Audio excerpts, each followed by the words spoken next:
Back inside the Brand Center for the continuation of this first intermission show. We're now pleased to be joined on the broadcast live with Kevin Shaw, who is the man, the myth, the legend, the one who has all of the all-time stats in franchise history, all the records. And Kevin, thank you so much for taking the time today.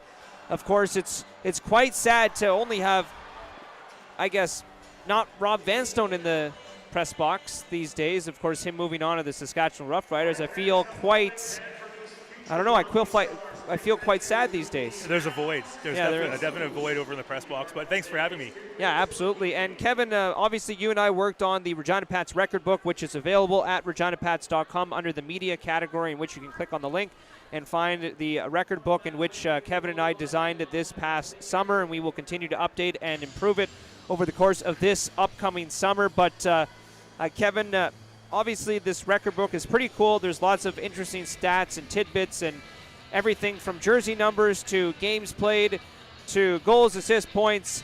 And it's kind of cool because this is a lot of stuff that is actually not available on Elite Prospects or Hockey DB, right? Yeah, most of it is pre-internet era. Yeah, right. So it's all old guides, newspapers, and everything.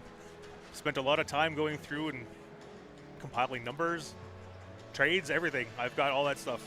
Kevin, I'd like to ask you this. Obviously, Bedard is 2 points away from 250 career and 1 goal away from 60. And now that I'm looking at the all-time goal leaders and the all-time points leaders, of course, he's not even near the top 10. He's in the top 30, 35, I believe, or so. Yeah, he's getting there.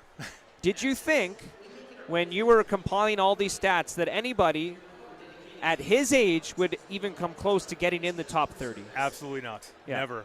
No, there's never been really a superstar 16-year-old or 17-year-old playing for the Pats. There's been a few guys that have done decent, but nothing to this stature at all, not even close. And being a longtime Pats fan, somebody who has followed this team religiously, did you ever think that your favorite team, your hometown club, would get this type of a player? Because he's clearly a generational talent. Never. I've never seen anybody like this in this league anywhere.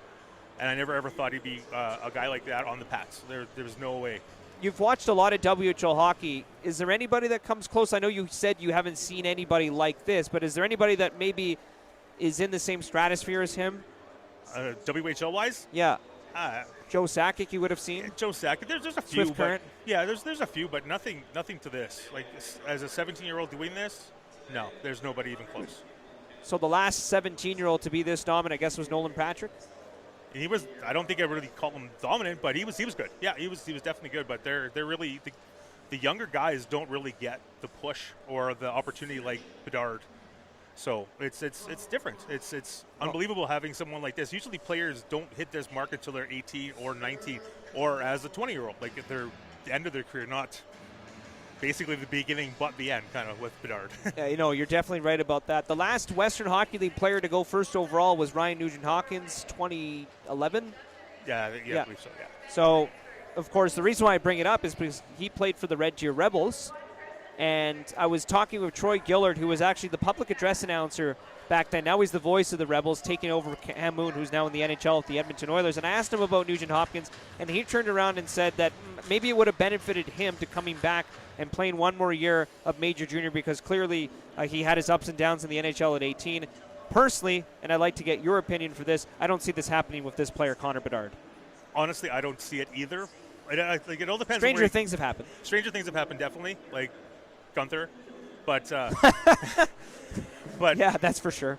But it all depends on where he goes. But I don't see him coming back. I see him being a legit star early in his career in the NHL, wherever he goes. Right, and he'll have decent players to play with depending on where he ends up. Even if you look at Arizona, for an example, he could play with young stars like Logan Cooley and Dylan Gunther and so on and so forth. If he's in Columbus, he's playing with a guy like Johnny Gaudreau. If he's in Vancouver, he has Elias Pettersson. Like, he will have good players around legit him. NHLers, yeah. Yeah, right? And that's what brings me to my next point, is that you can touch on this too. Like, no offense to these guys on the ice, but it seems like he's just a step ahead of everybody. And that's not any offense to anybody he plays with. It's just because he's at a different level. Like, he thinks the game like those guys in the National Hockey League, right? Yeah, he's basically a pro player in a 17-year-old body. And a legit NHL pro in a 17-year-old body. It's absolutely unbelievable. Let's talk about the potential history we could see tonight Fourth fastest Pat to 250 points potentially. He's 2 away, 1 goal away from becoming the fourth fastest Pat to reach 60 goals. And the first player in Pat's history in 25 years to score 60 goals. The last, Ronald Petrovicki in 97-98. 97-98. Like, touch on that, because you know all the history, right? You've seen these guys do these things, and it's been quite some time since we've seen a Pat score 60 goals. I didn't think it was ever going to happen again. Really? I thought when Brooks and Steele were here in like 16, 17, that era, I thought that was kind of like the peak for the Pats for their scoring and stuff, because what happened after that, like 18, 19, and then unfortunately the hub and stuff like that.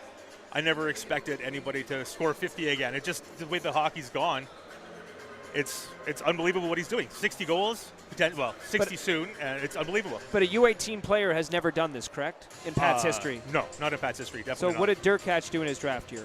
17. His rookie year. I can't remember exactly. He didn't do 60 goals in potentially 47 games. Scored a lot of points. Dale scored a lot of points. He was fast to 250 points. He was the fastest in Pat's history with in 108 games. He got 250 points. So that's crazy. Yeah. But I guess the point that I'm trying to get across, the reason why I asked that, he did it at 18-19, right? Yeah. He had a good 17-year-old season. I'm not saying he didn't. He had a really good 17-year-old season.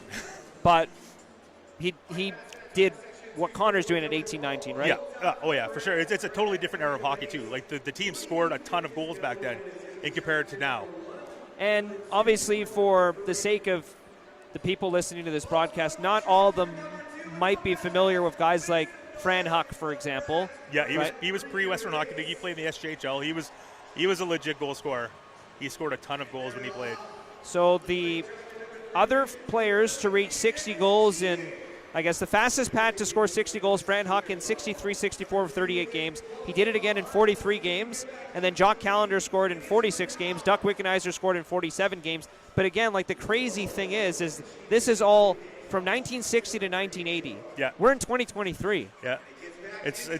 I never ever thought it would be close to this. Never. Like. So we just have to pinch ourselves, or what? Oh, yeah. You'll never see it again? I don't see it happening. No. Not in my lifetime. Like, I remember coming into this job last year, my last thing, and I was kind of like, same thing as you, where I was kind of looking around going, yeah, I don't think Connor will come close to doing any of these records, right? Because times have changed. Like, just from the outside looking in, I mean, okay, this team has been around for 105 years. They've had a ton of players come through. They played a lot of hockey in the 80s. There was a lot of great players that came through this team in the 80s where the scoring was at an all-time high. Exponentially higher. Like, isn't it crazy to think, now that you look into it, that he is scoring at the same rate that they did, 40 years ago? It's unbelievable. Like, like I said, we'll never see it again. I'm positive we'll never see this again. Wow.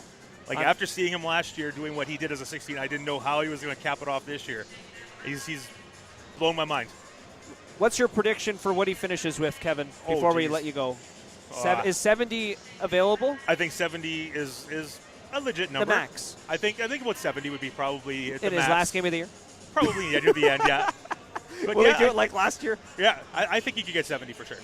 And points-wise, Elite Prospects has him at 140 and 72 goals to finish the year. That's the projection. I would say pretty close. When he wants to play like he did last night, he could just blow the roof off the place. Well, let's see if he blows off the roof in the second period. Kevin, thanks for the time as usual, and we'll talk again soon. Thanks for having me. That was Regina Pat's, unofficial historian Kevin Shaw joining us here on the broadcast. You're listening to Bennett Dunlop for Regina Pat's Hockey on 620 CKRM.